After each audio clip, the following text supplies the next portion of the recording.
Hello friends, welcome to my channel. Radhe Radhe. कैसे हो आप सब? आप सभी का स्वागत है मेरे ब्लॉग में। तो जैसा कि आप सभी को अभी मालूम है कि हमारे यहाँ हमारा सबसे बड़ा फेस्टिवल महाकुंभ चल रहा है, तो हमारी भी वहीं जाने की तैयारी है।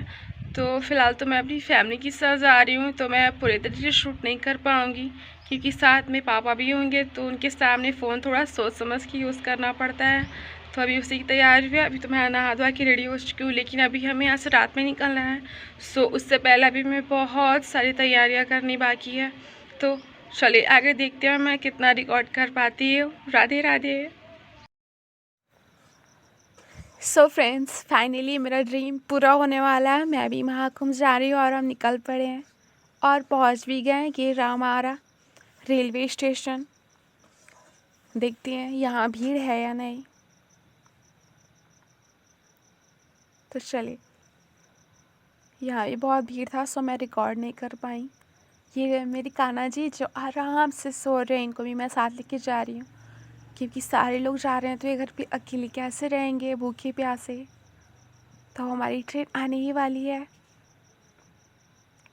लो जी, ट्रेन आ गई और हम बैठ भी गए आराम से अपनी सीट पे। यहाँ से हमारी स्लीपर की टिकट हुई थी।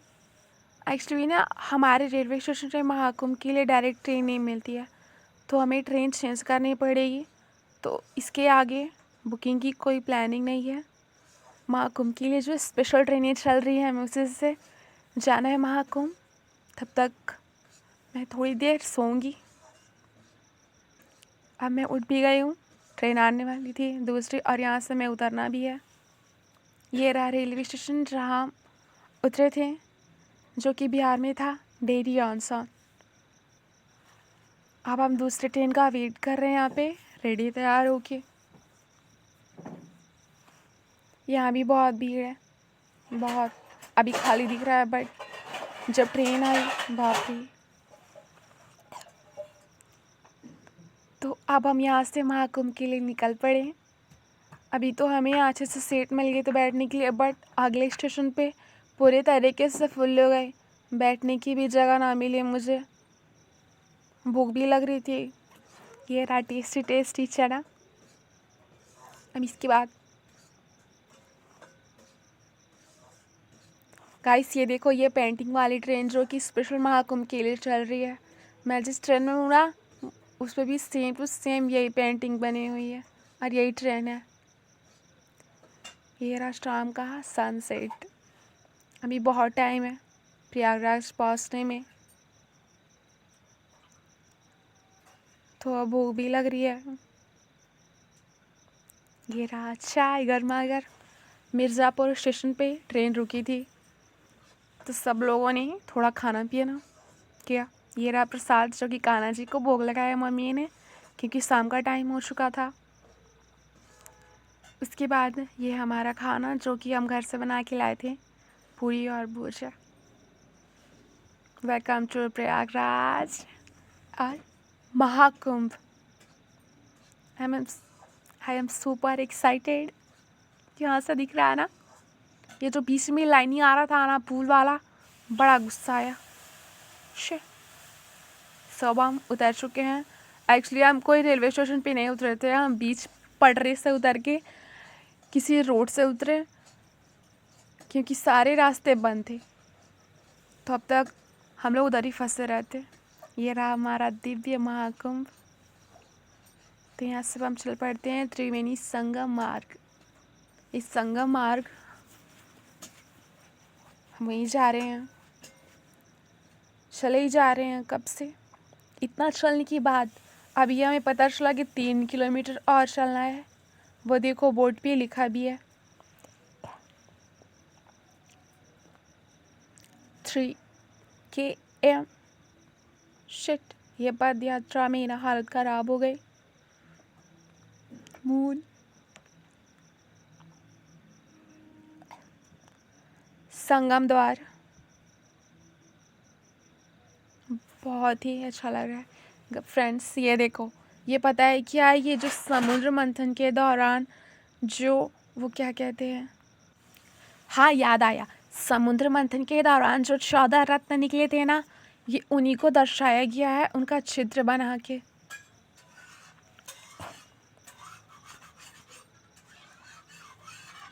चले ही जा रहे हैं।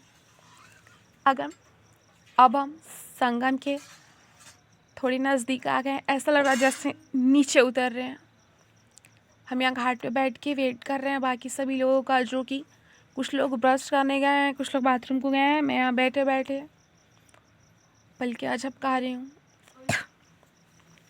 क्योंकि मुझे नींद आ रही थी। तो अब हम यहाँ से निकलेंगे। देखो आज कितनी भीड़ है यहाँ पे। ये रहा संगम घाट, बहुत ही भीड़ है।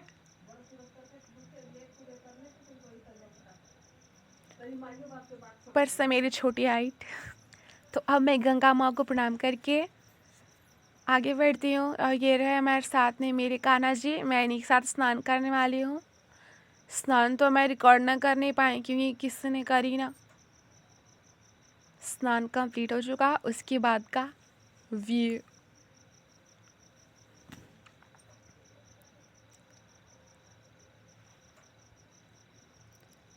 तो अब हम यहाँ से जाएंगे बड़े हनुमान जी के दर्शन के लिए। लो जी, हम यहाँ भी पहुँच गए। ये रहा द्वार मंदिर का, और उसके बगल में जो बड़ा सा किला दिख रहा है ना, अभी हमें उधर से लाइनिंग साइड जानी है। लाइन जो है ना लगी हुई, उधर ही लगी हुई है।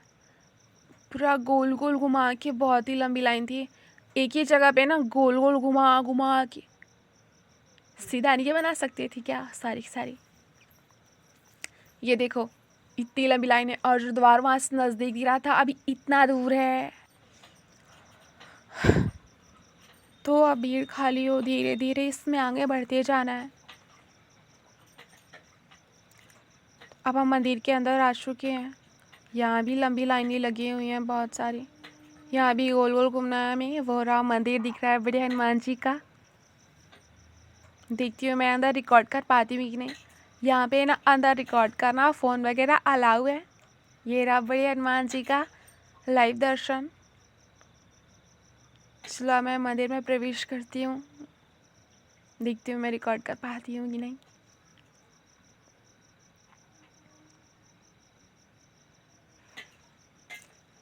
ये रहे बड़े हनुमान जी। मैंने तो दर्शन कर लिए, बट मैं रिकॉर्ड करने की कोशिश कर रही हूँ। जो रेलिंग थी ना उसमें थोड़ा सा गैप था, मैंने उसके अंदर अपना हाथ घुसा दिया,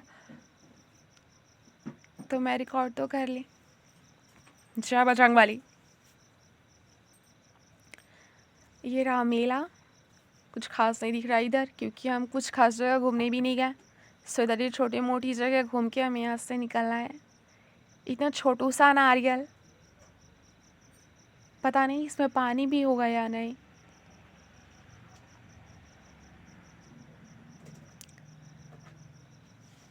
तो गाइस, मैं आपको अब बताती हूँ कि हमारे महाकुंभ की कहानी क्या है और इसकी कथा क्या है। तो फ्रेंड्स, प्रयागराज में लगने वाले कुंभ मेले की कहानी पौराणिक कथाओं से जुड़ी है। मान्यता है कि समुद्र मंथन के दौरान अमृत कलश से अमृत की कुछ बूंदें धरती पे गिरे थे, इसलिए यहाँ पे महाकुंभ मनाया जाता है। पौराणिक कथा के मुताबिक ना ये घटनाएं हुई थी। देवताओं और असुरों के बीच अमृत पाने के लिए ना समुद्र मंथन हुआ। इस मंथन में कई तरह के रत्न बने, जिन्हें देवताओं और असुरों ने बांट लिया। भगवान धन्वंतरि अमृत का कलश लेकर फिर प्रकट हुए। फिर अमृत पाने की लालसा में देवताओं और असुरों में युद्ध छिड़ गई, लड़ाई हो गई। उसके बाद युद्ध में इस झगड़े के बीच मतलब जो कुछ अमृत की बूंदें थीं वो प्रयागराज, और दूसरा हरिद्वार, तीसरा उज्जैन और चौथा नासिक में गिरा। तो माना जाता है कि तभी से इन चारों स्थानों पर हर 12 साल के अंतराल में कुंभ का आयोजन होता है। कुंभ मेला एक बड़े क्षेत्र में फैला हुआ है ना। ये आस्था और संस्कृति और परंपरा का संगम है।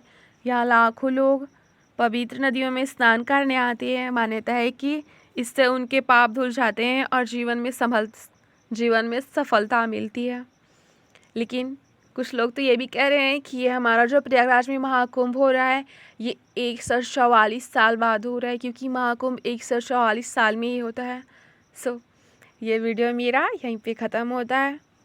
तो अब हम यहाँ से वापस अपने घर को चलेंगे। क्योंकि कुछ खास जगहों पे हम घूम ना पाए आप सभी को। तो दोस्तों, आप सभी को मेरी वीडियो कैसी लगी आप कमेंट के माध्यम से ज़रूर बताएं। और अगर आप चैनल पे नए हो और अगर आपका मन करे तो आप लाइक और सब्सक्राइब और एक शेयर भी कर लें। जय श्री कृष्णा, राधे राधे।